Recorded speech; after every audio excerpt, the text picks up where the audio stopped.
1등급 비율이 1%대가 나오니까 100명 중에 한두 명. 영어는 90점 이상 맞으면 1등급이니까 뭐 영어 공부할 필요 없어. 이런 일이 진짜 많았어요. 안 되죠. 이렇게 생각해야 정상. 근데 대부분 학생들이 이렇게 생각한다는 거죠.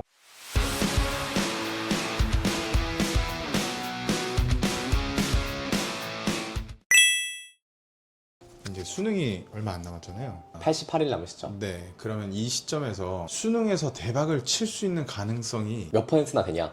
저는 가능하다고 생각하고 불가능한 건 아니라고 생각해요. 그때 9월 모의평가 때 4등급 나왔던 친구가 있어요. 수시 최저 2등급만 받았으면 좋겠어요 라고 막 진짜 울먹거리며 상담했던 친구가 있어요. 근데 그 친구가 수능 때 1등급이 나온 거예요. 100일도 안 남은 시점에서 받은 걸 받고 수능 때 1등급을 받은 거죠.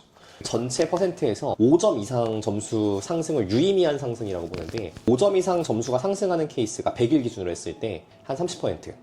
특히 5점 이상 떨어지는 친구들도 꽤 있죠. 9평 때 점수가 나왔던 친구, 잘 나왔던 친구 중에 떨어진 친구들이 꽤 있어요. 수능 때까지 이 정도만 하면 되겠지 라고 하거나 다만 하면 오히려 되게 떨어지는 것 같고, 두 번째가 못 보고 나서 그 못 본 점수 때문에 좌절하는 친구들은 또 떨어져요. 9평 때 오히려 긴장했던 친구들은 많이 오르더라고요. 내가 부족한 점이 있을 테니까 지금에서 뭘 또 보충을 해야 될까를 고민해가지고 긴장하면 충분히 잘 볼 수 있다는 거죠. 6월 달에 만약에 60점 받던 친구가 9월 달에 80점을 받았어요. 엄청 오르는 거잖아요. 오른 거죠. 그러면은 마지막에 수능에서 중간값으로 수렴할 수도 아, 절대 안 그래요. 다 독립시행이에요. 실력은 상승할 수 있겠지만 그 시험의 난이도라는 변수가 있기 때문에 시험에서 무조건 잘 본다 이런 건 없을 것 같아요. 영어는 절대평가잖아요. 네네. 80점대 구간에 안착을 해야 이제 2등급을 받는 건데 1등급 90점에 안착을 해야 1등급을 받는 거고, 네. 작년 6월 모의평가 1등급 비율이 1.47%가 나왔어요. 난이도가 엄청 어려웠던 거죠. 한 6에서 7%의 1등급 비율을 맞추려고 하거든요. 네. 1등급 비율이 1%대가 나오니까 100명 중에 한두 명. 영어는 90점 이상 맞으면 1등급이니까 뭐 영어 공부할 필요 없어. 이런 일 진짜 많아졌어요. 에이,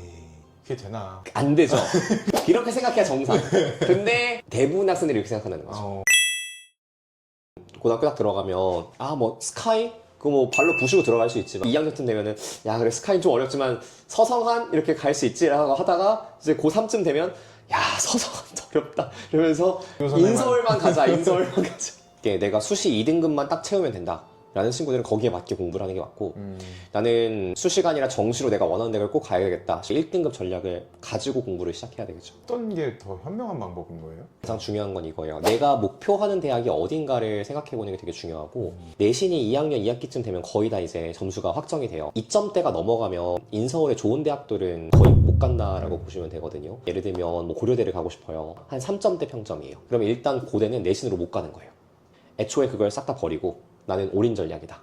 수능으로 고려대를 가겠다. 내신은 버리고 그냥 수능만으로 고대를 가겠다. 이렇게 선택을 하는 거죠. 학교에서 내신 등급을 9등급에서 5등급제로 바꿨거든요. 실제로 그렇게 되면 경쟁이 엄청 심화가 돼요. 그러니까 똑같이 2등급이라고 데이터가 찍혀 있는데 얘가 몇 퍼센트 2등급인지가 안 보이잖아요. 그러니까 대학에서 봤을 때에는 1등급 외에는 크게 의미가 없는 자원들이죠. 1등급은 더 귀해지고 2등급인 애들은 1등급을 못 받으면 수많은 기회가 날아가는 거예요. 스카이는 물 건너갔다. 그래서 바로 자퇴해버리는 거죠. 그래서 수능으로 그냥 가는 거예요. 최종 결정은 그래서 제가 했을 때는 2학년 2학기쯤 되면 제일 좋지 않을까. 학부모님들 상담할 때에도 그래도 2학년 때까지는 내신을 한번 버리지 않고 챙기는 게 좋은 전략이다. 이렇게 얘기를 드리죠. 그 작년에 부산에서 KTX 타고 왔다 갔다 했던 친구도 있어요.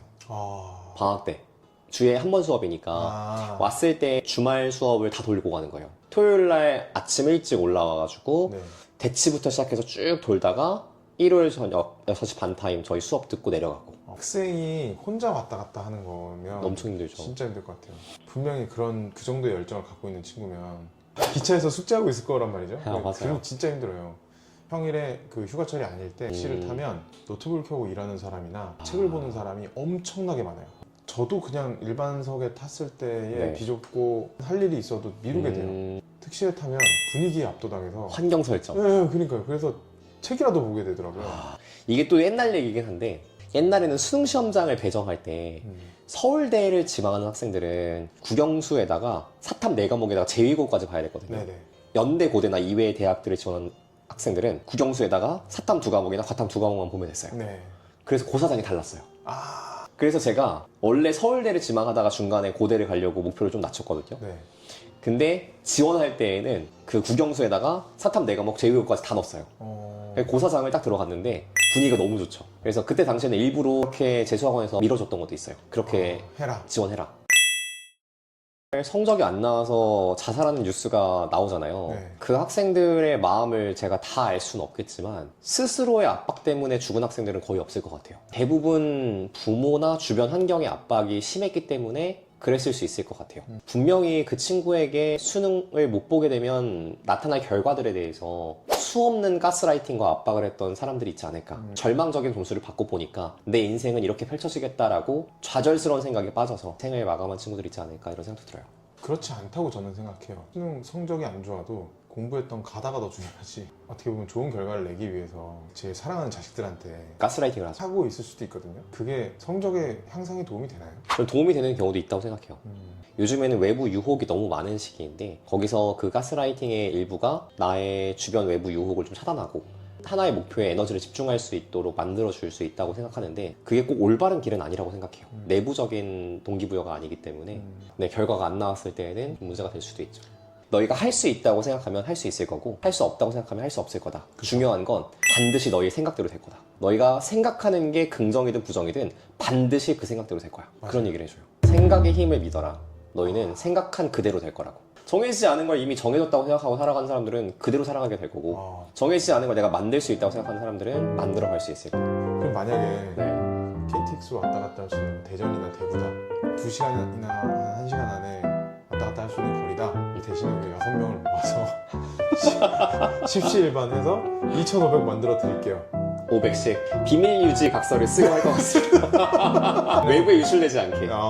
제가 개인 과외나 그룹 과외를 하지 않기 때문에 한 클래스가 빠지는 거에서 조금 더 붙으면 가는. 당연히 갈 수도 있다 생각해요.